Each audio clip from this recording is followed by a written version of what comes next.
Hi hello എല്ലാവർക്കും റിച്ചൂസ് കല്ലൂസ് വ്ളോഗിലേക്ക് സ്വാഗതം. ഞാൻ ആദ്യമായിട്ട് ചെയ്യുന്ന വീഡിയോ ആണ് കേട്ടോ. അതുകൊണ്ട് എന്തെങ്കിലും തെറ്റുണ്ടെങ്കിൽ ക്ഷമിച്ചേക്കണം. ഞങ്ങൾ ചെറിയൊരു ഔട്ടിങ് പോവുകയാണ്. നിങ്ങൾക്ക് തമ്പനിയിൽ കണ്ടപ്പോൾ തന്നെ മനസ്സിലായിട്ടുണ്ടാവും എവിടേക്കാണ് പോകുന്നത്. എൻ്റെ രണ്ട് അമ്മമാരും എൻ്റെ ഹസ്ബൻഡ് അനിയത്തി പിന്നെ എൻ്റെ ഫാമിലിയായിട്ട് ഞങ്ങളങ്ങനെ പോകുന്നതാണ്. ഞങ്ങൾ ഓട്ടോയിലാണ് പോകുന്നത്. ഞങ്ങൾ ആഴിമല ശിവ ടെമ്പിളിലാണ് പോകുന്നത്. ഞങ്ങൾ രാവിലെ 8:30 വീട്ടിൽ നിന്ന് ഇറങ്ങി. അപ്പം വലിയ തിരക്കൊന്നുമില്ല. റോഡ് നന്നായിട്ട് നമുക്ക് പെട്ടെന്ന് പോകാനായിട്ട് പറ്റുന്നുണ്ട്. വലിയ തിരക്കൊന്നുമില്ല. പിന്നെ കുറച്ച് നാളായിട്ട് വിചാരിക്കുന്നു ആഴിമല ക്ഷേത്രത്തിൽ പോകണമെന്ന്. ഞങ്ങളിതിന് മുന്നേ 2 വട്ടം പോയിട്ടുണ്ട് ഞാൻ. പിന്നെ ഇപ്പോൾ അവിടെ പുതിയ കേവൊക്കെ വന്നിട്ടുണ്ടല്ലോ, അപ്പോൾ അതുകൊണ്ട് ഒന്നുകൂടെ കാണാനായിട്ട് പോവാണ്.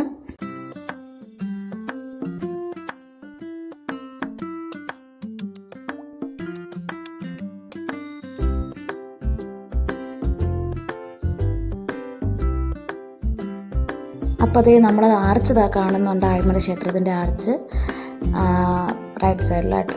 ഇവിടെ നിന്ന് ഉള്ളിലോട്ട് കുറച്ച് പോകണം.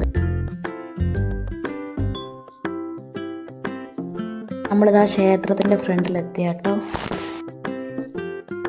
പുറമേ കണ്ടിട്ട് വലിയ തിരക്കൊന്നുമില്ലാന്ന് തോന്നുന്നു. എന്തായാലും നമുക്ക് അങ്ങോട്ട് പോയി നോക്കാം.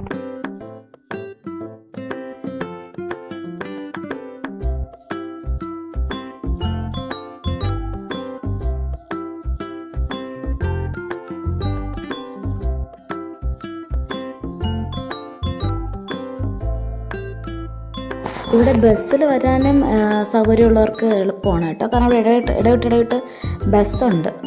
അപ്പോൾ അങ്ങനെ വരാൻ താല്പര്യമുള്ളവർക്ക് അങ്ങനെയും വരാം. ഒരുപാട് ബസ്സുകൾ ഇടവിട്ട് ഇവിടെ വരുന്നുണ്ട്.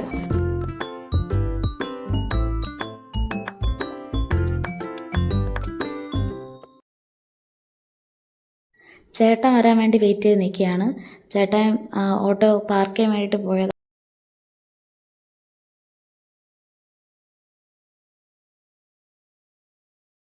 അപ്പോൾ നമ്മളിവിടെ തൊഴുതിട്ട് ഇരിക്കുകയാണ്. അമ്മ എന്താ പ്രസാദം വാങ്ങിച്ചിട്ട് വരുന്നുണ്ട്. ഇനി കുറച്ച് നേരം ശിവ സ്റ്റാച്ചുവിൻ്റെ അടുത്തൊക്കെ നിന്നിട്ട് നമുക്കിനി കേവിനകത്തോട്ട് കയറണം. ശരിക്കും കാണേണ്ട ഒരു കാഴ്ച തന്നെയാണ്. കടലിന് അഭിമുഖമായിട്ട് ശിവൻ്റെ ഗംഗാധരേശ്വര രൂപം ഇത്രയും ഉയരത്തിൽ ചെയ്തിരിക്കുന്ന ഒരു കഴിവ് തന്നെയാണ് അല്ലേ. നമ്മുടെ ഈ ശിവ സ്റ്റാച്ചു 58 അടി ഉയരത്തിലാണ് ഇരിക്കുന്നത് കേട്ടോ. ഇത്രയും ഉയരത്തിൽ എന്ത് ഫിനിഷിംഗ് ആയിട്ടാണ് ചെയ്തിരിക്കുന്നതല്ലേ. നമുക്ക് ആ അടുത്ത് നിൽക്കുമ്പോൾ അത്രയും നമ്മിങ്ങനെ കാണുന്നവർക്ക് അത്രയും കൺകുളിർമ നൽകുന്ന കാഴ്ചയാണ്. ഇവിടെയാണ് അർച്ചന കൗണ്ടർ. അർച്ചനയൊക്കെ ചെയ്യുന്നുണ്ടെങ്കിൽ ഇവിടെ രസീതെടുക്കാം. പിന്നെ കാണുന്നതാണ് വിഴിഞ്ഞ ഹാർബർ. നമുക്കിവിടെ നന്നായിട്ട് കാണാൻ പറ്റുന്നുണ്ട്, കണ്ടോ. അതാണ് വിഴിഞ്ഞ ഹാർബർ. എൻ്റെ മുന്നുള്ള സേവ് ഡേറ്റിൻ്റെ ഫോട്ടോഷൂട്ട് ഇവിടെ നിന്നാണ് ചെയ്തത് കേട്ടോ. ആ ഒരു ഭാഗത്ത് എവിടെയാണ് കടലിൽ നിന്ന് സീൻ ചെയ്യാൻ കണക്കിനായിട്ട് ആ ഒരു ഭാഗത്ത് എവിടെ വെച്ചൊക്കെയാണ് ഞങ്ങളുടെ വെഡ്ഡിങ്ങിന് മുന്നേയുള്ള സേവ് ഡേറ്റിൻ്റെ ഫോട്ടോഷൂട്ടൊക്കെ ചെയ്തത്.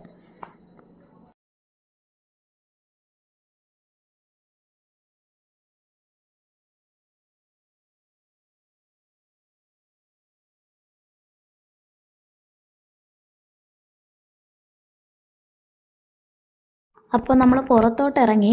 നമുക്കിനി അടുത്ത ഉദ്ദേശം നമ്മുടെ കേവ് കാണാനായിട്ടാണ്. പുതിയ കേവ് ടെമ്പിൾ കണ്ടോ. Cave temple meditation area. ഇവിടെ ക്യാമറ അലൗഡ് അല്ല എന്നാണ് പറയുന്നത്.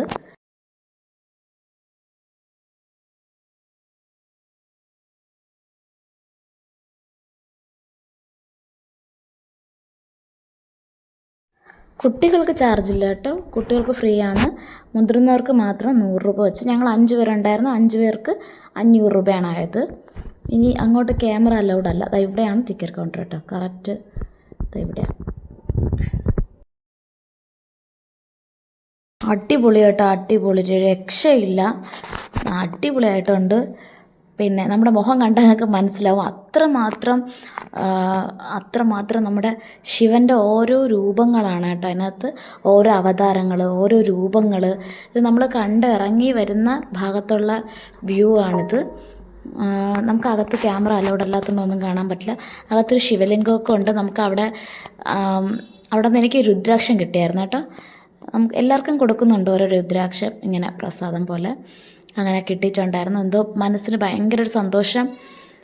അത്രയും എന്താ പറയുക, അതിനകത്ത് ഭയങ്കര തണുപ്പാണ് കേട്ടോ. എന്ത് രസമാണ് അതിനകത്ത് നിൽക്കാനായിട്ട്, അത് കാണാനായിട്ടൊക്കെ. എന്ത് ഫിനിഷിംഗ് ആയിട്ടാണ് ഓരോ കാര്യങ്ങളും ചെയ്തിരിക്കുന്നത്. തിരിച്ച് നമ്മൾ വീണ്ടും അവിടെ നിന്ന് കയറി വരുന്ന ഭാഗത്ത് കൊണ്ട് ശിവൻ്റെ സ്റ്റാച്ചുവിൻ്റെ ബാക്ക് സൈഡിൽ നിന്നാണ് തിരിച്ച് കയറി വരുന്നത്. നമ്മൾ ഈ കയറുന്ന ഗുഹ വന്നിട്ട് ഇതാണ് കേട്ടോ. ഈ കാണുന്നുണ്ടോ ചെറിയ ഗുഹ? ഇവിടെ ശിവൻ്റെ സ്റ്റാച്ചുവിൻ്റെ അടിയിൽ താഴെ തന്നെ ആയിട്ട്. എനിക്ക് സത്യം പറഞ്ഞാൽ, ശരിക്കും പറഞ്ഞാൽ എനിക്ക് ആ കേവിനകത്തുനിന്ന് ഇറങ്ങിപ്പോരാൻ തോന്നിയില്ല. അത്രയ്ക്ക് ഒരു മനസ്സിനൊരു സന്തോഷമായിരുന്നു. പിന്നെ നമ്മൾ ഉണ്ണിയപ്പമൊക്കെ പ്രസാദമായിട്ട് വാങ്ങിച്ചിട്ടുണ്ടായിരുന്നു കേട്ടോ. 25 രൂപയേ ഉള്ളൂ ഉണ്ണിയപ്പം പ്രസാദം. പിന്നെ ഒന്ന് കഴിച്ചു നോക്കുകയാണ്, കൊള്ളാം, നല്ല ടേസ്റ്റ് ഉണ്ട്. അപ്പോൾ ഞങ്ങളവിടെ വെയിറ്റ് ചെയ്യണം കേട്ടോ. സംഭവം അവിടെ കുറച്ച് ഒരു അർച്ചന ചെയ്യാനായി കൊടുത്തിട്ടുണ്ട്. അപ്പോൾ അത് കിട്ടാനായിട്ട് കുറച്ച് വൈകും. അപ്പോൾ ഞങ്ങളവിടെ വെയിറ്റ് ചെയ്യാണ്. അർച്ചന പ്രസാദമൊക്കെ വാങ്ങിച്ചത് പുറത്തിറങ്ങിയപ്പോൾ ഉണ്ട് അച്ഛനും മക്കളും ജ്യൂസ് കുടിക്കുക. മക്കൾ രണ്ടുപേരും മത്സരിച്ച് ജ്യൂസ് കുടിക്കുകയാണ് കേട്ടോ. പാവം വെള്ളം ദാഹിച്ച് അലഞ്ഞിട്ടുണ്ട്. അത്രയ്ക്ക് വെയിലുണ്ട് കേട്ടോ, ഭയങ്കര വെയിലാണ്. എല്ലാവരും വരുന്നെങ്കിൽ 8 മണിക്കൊക്കെ മുന്നേ വന്നാൽ സൂപ്പറായിട്ട് വെയിലില്ലാതെ നമുക്കവിടെ നിൽക്കാൻ പറ്റും. ഇല്ലെങ്കിൽ ഒരു ഈവനിങ് ഒരു 4 മണിക്കൊക്കെ ശേഷം വരുന്നതാണ് നല്ലത്. പിന്നെ ഇവിടെ ഇങ്ങനെ ചെറിയൊരു ഷോപ്പൊക്കെ ഉണ്ട്. അത്യാവശ്യം വെള്ളം കുടിക്കാനും കുഞ്ഞു കുട്ടികൾക്ക് ലേസ് കാര്യങ്ങളൊക്കെ കഴിക്കാൻ അങ്ങനെ ചെറിയ ഷോപ്പുണ്ട്. പിന്നെ ഫ്രണ്ട് ആണ് കേട്ടോ. ഫ്രണ്ടിൽ ആ ഒരു മരവും എന്ത് ഭംഗിയല്ലേ കാണാനായിട്ട്. നല്ല രസമുണ്ട്. നമുക്ക് തിരിച്ച് പോരാനായിട്ട് തോന്നുന്നില്ല. അങ്ങനെ അവിടെ ഒരുപാട് നേരം ടൈം സ്പെൻഡ് ചെയ്യാനായിട്ട് തോന്നുന്നുണ്ട്. എന്തായാലും നമുക്ക് അങ്ങനെ നേരം നിൽക്കാൻ പറ്റില്ലല്ലോ, പോയാലേ പറ്റുള്ളൂ. അപ്പോൾ ചേട്ടന് ഉണ്ണിയപ്പം കൊടുത്തു. ചേട്ടൻ കഴിച്ചുകൊണ്ടിരിക്കുകയാണ്. കല്ലുവിൻ്റെ കയ്യിലിരുന്ന ഉണ്ണിയപ്പം തറയിൽ പോയി കേട്ടോ. അതാണ് പാവം ഇങ്ങനെ നോക്കുന്നു, ഉണ്ണിയപ്പം എവിടെ പോയോ എന്തോന്ന് പറഞ്ഞിട്ട്. അപ്പം മോനെന്താ ഉണ്ണിയപ്പം കഴിക്കുകയാണ്. ഇതാണ് എൻ്റെ അമ്മ കേട്ടോ. ഇതെൻ്റെ അമ്മ. ഉണ്ണിയപ്പം കഴിച്ചു നോക്കിയിട്ട് ഇപ്പോൾ തലയാട്ടുന്നുണ്ടോ? അവൾക്ക് എന്തെങ്കിലും ആഹാരം കൊടുത്താൽ ഇഷ്ടപ്പെടുകയാണെങ്കിൽ ഉടനെ തലയാട്ടും. അത് കൊള്ളാമെങ്കിൽ നല്ല തലയാട്ടും.